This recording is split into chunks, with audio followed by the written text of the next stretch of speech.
We talk a lot about what teaching and learning is when we meet with them and go up on the Hill. But as the legislators come in, they can actually see the kids learning. They can see instructional practice. We can talk about clubs, activities. It does, I think, personally, it opens the eyes of our legislators about what's really happening inside the four walls of our building.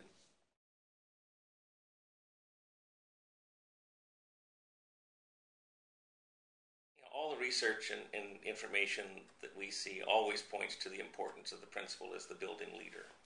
So I would say to principals, talk to your legislators, meet with your legislators, invite them in. September, October, November is better than January, February because, one, the legislators are in your community, and two, they have a more flexible schedule. But don't be afraid to call up and see if someone, or send an email and see if someone's available. High school level, what's nice is you can have students really have a thoughtful conversation with legislators. And we actually did have another conversation with this one legislator who came in and met with our ASB. And it was a great opportunity for her to dialogue with them back and forth about what they felt their day-to-day needs were. Oftentimes, we always blame the legislators when something goes wrong, and likewise blame the schools for things that go wrong. And so I think it's truly modeling a partnership for the staff and a partnership for the students. Most adults, legislators, business people, community members, they may have not been in school since they were at school themselves. And so I think it's a powerful experience when they come to school, they come into classrooms and see how much it has changed since they were there.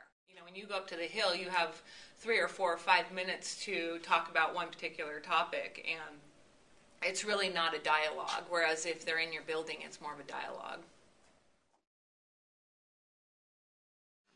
I think my takeaway is learning about what types of barriers they have that they're dealing with at the legislative level. It's not easy trying to promote or advocate for education if you don't know what you're promoting and advocating for.